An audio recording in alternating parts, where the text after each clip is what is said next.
Hello, everybody. This is Jimmy. Welcome back to another episode of our show. We have a very special guest today. All of our guests are very special. Sometimes they're very special on a local level. Sometimes they're very special on the state and the national level. This man is very special on the international, the national, the state, and the local level, ladies and gentlemen. He's a very special man. Please welcome to the show the Congressman of the 9th Congressional District of Massachusetts, the one and only, the Honorable Congressman Bill Keating. Hello, Congressman. How are you today?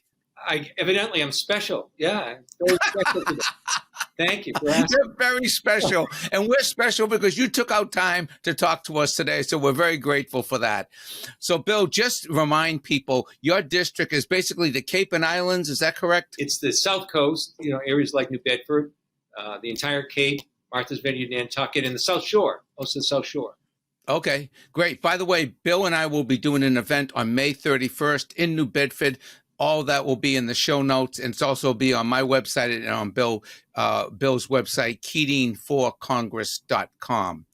But Congressman Keating, thanks again for making time for us today. Just let's start off with the state level. You represent the South Shore, the South Coast, New Bedford. What are the biggest challenges down in your district with the Cape and Islands and the South Coast? Well, I think that if you look at our region, it's no surprise that it's really challenged environmentally. It's a coastal area. My district is one of the largest coastal districts, if you put all the islands together and strung them out in the entire country. And so we have erosion, we have a lot of the contamination, the sand that's there has resulted in, water issues and septic issues. So a lot of the emphasis that I had and people in our region that represent us focuses around dealing with these environmental issues. We did great work in the last Congress, putting historic levels of funding to deal with some of these climate change and environmental issues. And this is the period we sort of reap those benefits. So we just had a huge amount of these resources for Massachusetts as a whole, and the district I represent got 90% of them. And we have a lot of smart people there, scientists that have done a lot of research. So they're going to take those grant monies, and they're going to actually not only deal with the issues in Cape Cod and the islands and the South Coast, but they're also going to be laboratory experiments for the rest of the country. So there's a lot that's going on in that area that's important, and certainly representing that area where people come down, if they can get over the bridges in time these days, they come down and enjoy it. But there's a lot of work and there's a lot of challenges to a district like that too. Yeah, it's a big district. The money that came through that was for the Inflation Reduction Act. Is that where that money came through? Yes, it was. Yeah. Absolutely. Now, I know in the current Congress, the Republicans are talking about the debt ceiling, and they have some issues with raising it. And one of the things they wanted to do was cut back on the environmental funding. Is that correct? That's absolutely right. Actually, the debt ceiling issue is a serious one. It's one that if we default, there'll be 8 million people in this country right away facing the loss of their job. 45% of the value of the stock market would go immediately. These aren't scare tactics. These are the realities that if we do default, it's like playing Russian roulette with the economy. These kind of standoffs. Mm-hmm. These are for bills that we've already spent the money. So if someone, it's like going out with your credit card and you've spent the money, and then the bill comes in and you say, well, I don't want to pay for it. So the thing that's important is we can look for areas of agreement where we can look to cost save, look for areas of waste, look for prioritizing issues. But you do that in the budget. You don't do that when you're holding hostage bills that you owe. And that's something that's going to have drastic effect, not just in this country, but with the value of the dollar as the standard currency of the world, it will have global effects as well. So I hope that we can get past this. We've had standoffs before. In 2013, I believe it was, we had one, and we're paying money now, just in interest rates because of the political stunt, threatening to default then. So this is a serious issue. and I hope it can get behind us in short order, and we can move forward to the other issues. But if you ask in Washington right now, what's the number one issue, they'll probably tell you it's concerns about defaulting and not, paying on the debt ceiling. Right. It would be huge for your district, not to mention the country and the world. But your district, all that environmental money that's allocated for that district wouldn't be there. Is that correct? It's true. It's one of the older demographic districts in terms of the age of the people that I represent. So that those people, that are in their retirement years, they take that retirement money, the 401ks and the retirement money, and they live off of that. That's part of how they get by. And if anything like this happened, they would be facing almost half the value on average of that money gone. So, it's just not about the environment. It's about the pocketbook too. Right. How long have you been in Congress now, Bill? 12 years. This is my 13th year. 12. And how is it going? Tell me some of the things that you're most proud of serving, and what are the biggest challenges? We're all generalists. Yeah. What ends up in the doorstep of Congress are issues that can't be resolved anywhere else. Mm-hmm. And so that's sort of like the port of last resort for a lot of issues. But my concentration has ended up being in the national security, international security areas. I'm one of the senior members on both the Foreign Affairs Committee and the Armed Services Committee. So the one good thing in this divisive Congress right now, those two committees stand out as the most cooperative committees across the aisle with Republicans and Democrats. And it's a good thing they do, because if we can't agree on how we conduct ourselves as a country around the world with any kind of unity, if we can't have any kind of unity about how we defend ourselves and protect our citizens, then we're in big trouble. Mm-hmm. So while a lot of the other committees, I think it's more divided, it's less divided in those committees, and I'm able to get things done across the aisle. So in terms of on the national level, we know we have the debt ceiling crisis, and we know it's obviously very divided there. You say on national security, we're united more so. In terms of Ukraine, I know you've been over there. What is your take on what's going on there? Is there still momentum for supporting Zelensky and the Ukrainians, or is that waning in Congress? What's your take on it? I think it's one of the strongest areas of bipartisan support. There are people, there's a fragment of the Republican Party, the more extreme of the extreme, that are isolationists. But we work together on those issues, and Ukraine is one of them. Mm-hmm. We're really facing a critical time in Ukraine right now. They've defied all odds by every expert that's out there, not only surviving, but reclaiming some of that land back that they lost to the Russian aggression. And in the next month or two, the counteroffensive that has been long awaited for by Ukraine, trying to reclaim some of that land that they've lost, that's going to occur as soon as the mud gets off the ground and tactically they could move better. You'll see that happen. And it's going to be pivotal maybe in terms of whether the war drags on or whether the Russians are forced to come to the table and negotiate it all. So we're almost at that pivotal stage.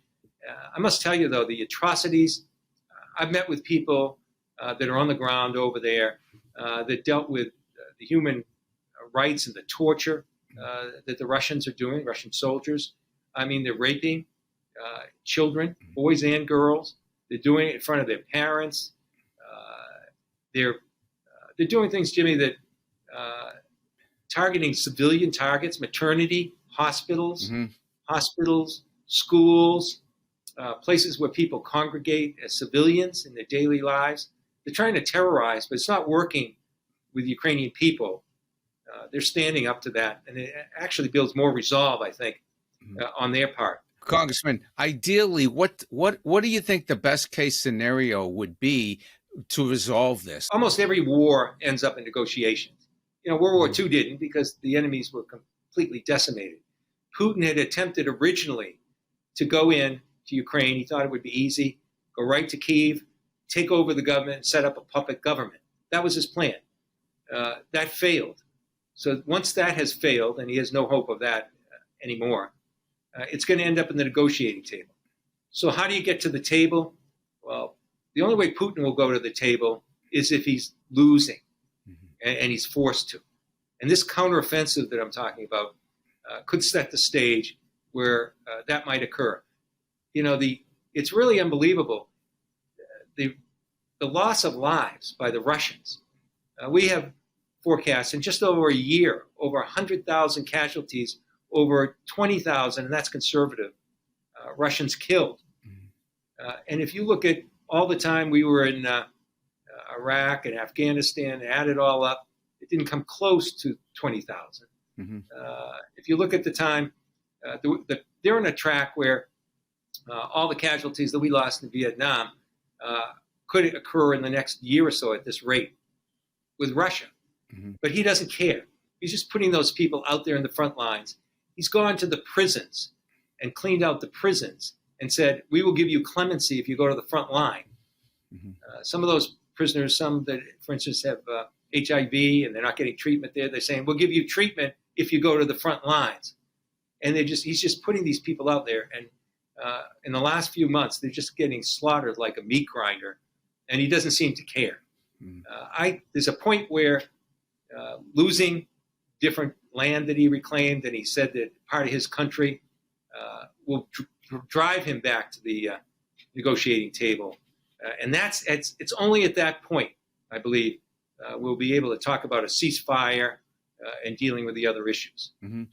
Well, tell me, were you surprised, because I know Biden has gotten pretty high marks from most people in the country on both sides of the aisle, really, for his handling of the Ukraine issue and keeping NATO together, etc. Were you surprised at the results of the midterms in terms of the Democrats not being slaughtered? Were you surprised at those results?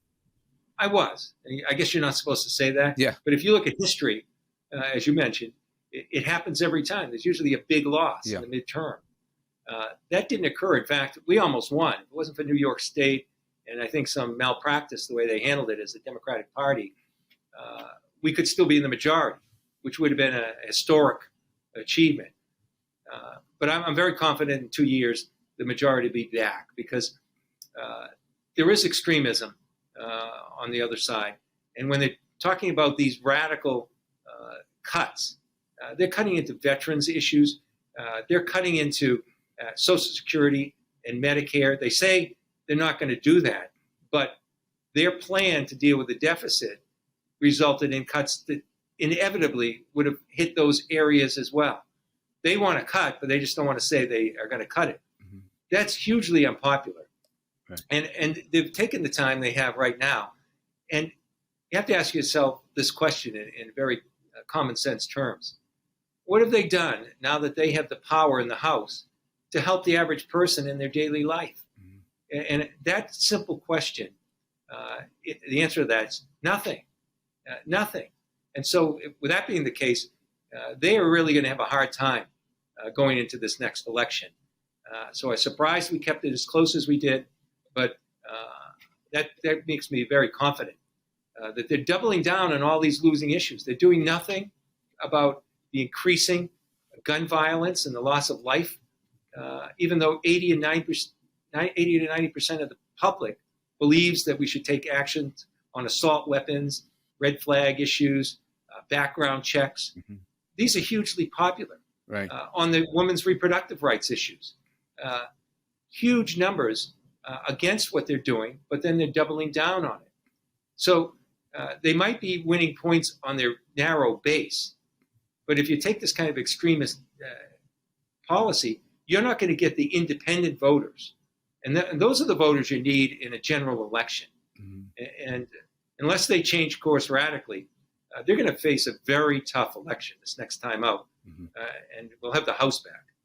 Are you happy with President Biden? Do you think he's doing a good job? How would you grade him? And are you, he just announced his reelection campaign last week. Are you enthusiastically behind him moving forward? Yeah, you mentioned it. He did a job I don't think most people could do. We have united all those countries in Europe. individually into a huge coalition, a historic coalition. And I don't think anyone anticipated that.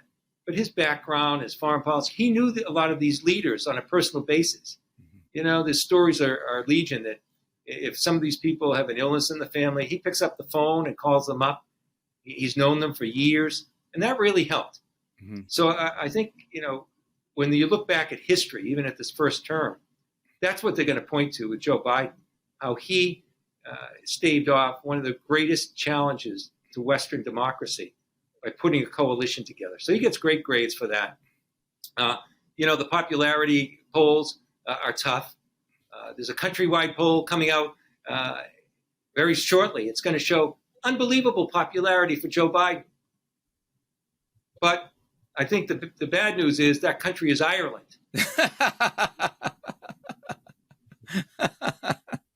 Well, that's good. They love him over there. And he had a great, successful trip. And as someone that comes from that background myself, it was great to see. Right. See him, but domestically, the achievements have been pretty formidable, have they not? Absolutely. I mean, these issues of dealing with climate change, they sit us down in the committees that I'm on, especially armed services, and every Congress that say, what are the existential threats to the planet? That wakes you up in the morning. Yeah. You sit down and you have our own government telling us what are the threats to the survival of the earth. So there's three things they point to every year. They haven't changed. But there's nuclear war, which you would think of off the top of your head.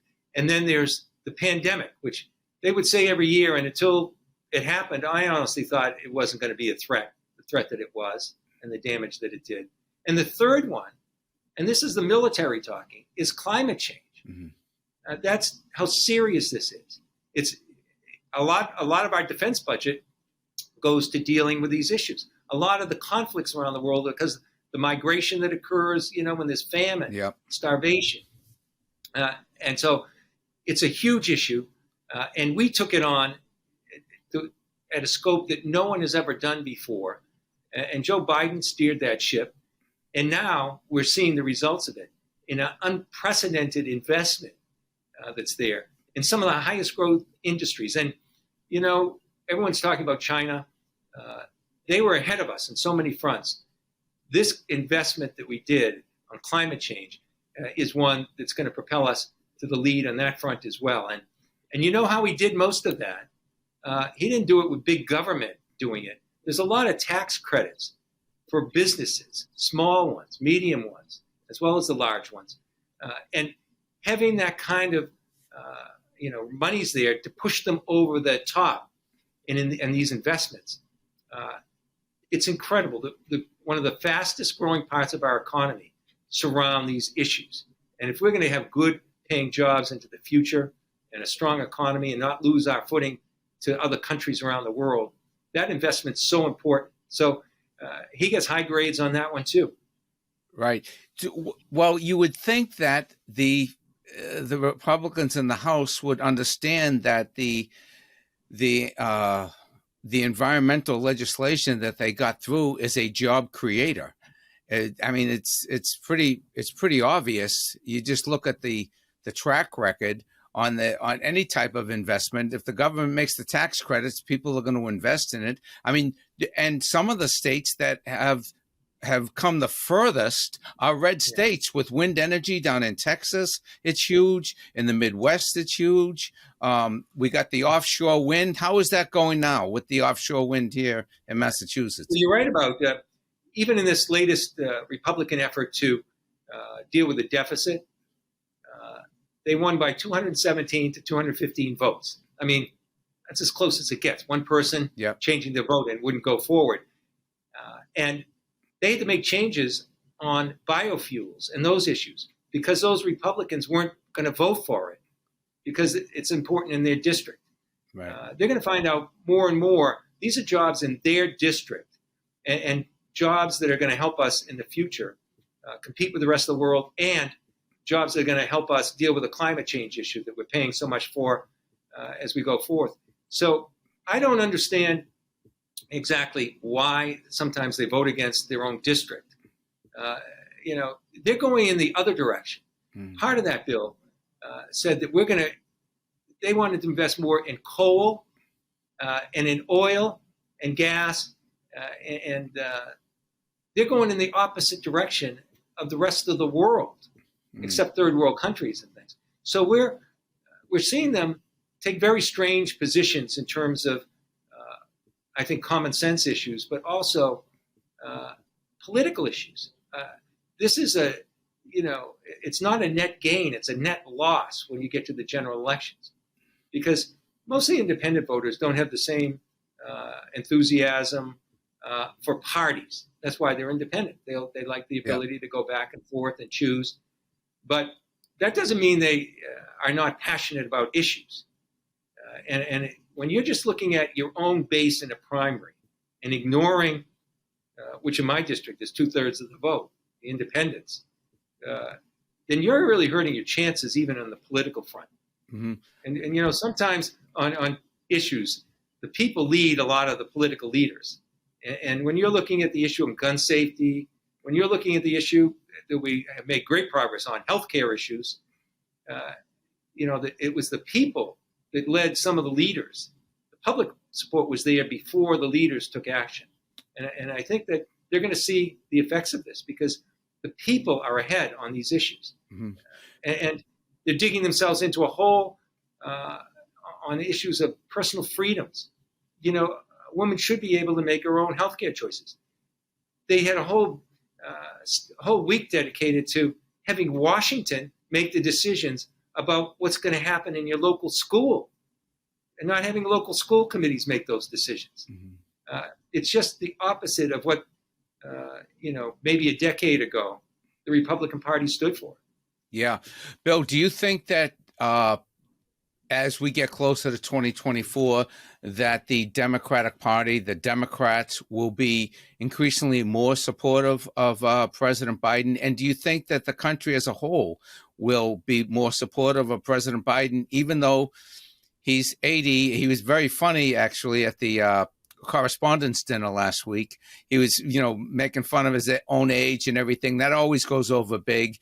And I know you're very funny. And when we get together May 31st down in New Bedford, we always have a lot of fun there. I do more comedy and then interview you, and we have a lot of fun with the audience with Q&A. But do you think there will be more support as things become clearer to the general public about what's at stake with the 2024 election? Well, Jimmy, we're a divided country right now, more than we should be. And it's going to be a divisive election regardless of what happens. And I'd like to see that lessened. I think everyone would. But I think if they look beyond the divisive issues and what they're trying to do to vilify people that run for office and people, certainly the president, they're going to look, I hope, behind all that and say, look what he did when democracy was threatened. Look what he did taking us out of the pandemic. Look what he did keeping the economy afloat. I have a lot of small business people in the Cape and the South Coast and South Shore. They'll say, I'd be out of business now with the pandemic if you didn't just keep us alive and keep our employees here working for us. Those issues are going to really take hold, I think, when people have a chance to reflect and say, where are we going in the future? Because elections aren't about the past. They're about the future. And a lot of the things that we did together with the president, a lot of the things we're trying to still do, they're not dealing with the past, certainly. They're not even focused as much on the present as they are in the future. One of the things we did called the CHIPS bill, which put made in America businesses right in the front line. So we're not dependent on China or Taiwan or other countries for chips and other materials. We're manufacturing that stuff here. We learned during the COVID pandemic, the supply chains are critical. We learned what happens when they can be interfered with. Our prescription drugs, so many of them came from China. What if they're cut off? And those fears resulted in us looking forward and saying, we can't continue to do the same thing. We have to change things. And so I think when they look at what Joe Biden and Democrats have done we've looked forward on issues. And when we have a message that looks forward, and unfortunately, it looks like Trump might be the nominee and the Republicans, they're not just looking at the status quo. They're looking backwards. They're looking at bringing women's healthcare rights back 30, 40, 50 years. They're looking at having Washington interfere with people's personal lives so that they can't make their own decisions at the local level. They're bringing the opportunity to vote close to the old poll tax days, where it's become harder and harder for people to vote if they're a minority or a college student. So you're going to have an election that, I think, with independence, and that's where it really is going to rest, where people are saying, do we want to look forward or do we want to look backwards? And it doesn't matter if the leader's 80 years old. If you're an 80-year-old leader looking forward versus a 77-year-old leader looking backwards, I don't think age is going to matter that much. Good point, Bill. One issue I think that the president could, not only help millions of people with, and but also just it's a common sense issue, is the issue of addiction and drug treatment that is essential to so many people. And I think he could really make the case, like having the addiction in his own family, obviously with his son Hunter and the challenges that he had. That represents millions of people in the country. And I think if we were to take the lead on that issue nationally, about that cuts across, race, class, political party, geography, income, etc. Religion, doesn't matter. It affects so many people. It would be really gratifying to see the Democrats really out front on that issue, because I think, A, it's going to save millions of lives, and B, it's obviously going to engender a great support, because people will do anything to help a person or an entity that is trying to save the lives of their own kids. And that's what we're up against. I mean, as you saw last year, I think it was 100,000 overdoses in 2022, and it's ongoing. And I just think that he could be hammering that issue home, and the Democrats can be hammering that issue home all over the country. I lost a cousin, and I lost a lot of friends to addiction, lives lost. And way back when I first became a district attorney in Massachusetts, the DA has a responsibility when there's a death to investigate how the death happened, to make sure there's no foul play. And in the early years, time and time again, I was finding often young people dead, and finding out that they weren't involved in any crime. They weren't involved in it. They didn't have any background. They became addicted to prescription drugs and the opioid drugs, and that set them off into heroin and other drugs as well. And I started the first heroin council, one of the first in the country, dealing with this. It was an anti-opioid council. And we realized right off the bat what was happening, that these big corporations, drug companies, were profiteering and not telling the truth about the addiction that surrounds these opioid drugs. And now we've seen it move to fentanyl, more deadly, harder to deal with. They can make these in these very small, factories, if you will, the size of a room, and make money. And it's so hard to trace. So the stakes have gotten higher, and the challenges have gotten higher, even though we made some progress. But this issue should affect everyone in the country. And because I don't know many families that haven't been affected by this themselves. And even if their family isn't affected, their friends and neighbors, the people they live with in a community are all affected. And we can do more on this, but we have to work on the education front, and we have to make sure we're clear. We have to make sure there's resources behind it, and we have to take this as the threat to life and human life that it is. And I think you've hit on something. People care about this. It's bipartisan. But the passion of taking the next step and making sure we're driving these resources towards greater awareness of what's going on. Enforcement helps. But the greatest thing we can do is awareness and then treatment when it's necessary. Right. And the treatment is very expensive, as you know. But the more we set up the ability to treat people, the less expensive it will be. And I think we've made great progress on some fronts, but the challenges, the goalposts have been moved with fentanyl. Right. Well, Bill, I think a lot of it comes for the general public, just the average person, the independent voter, the people that don't, follow politics every day. It's the messaging that has to come from the White House. The messaging being as up there when we talk about climate change, we're talking about drug treatment. It's got to be up there with the 2, 3, 4 things that are front and center on the minds of people, because it's affecting obviously the homeless issue, the gun issue, the domestic violence issues, health care. Pardon me?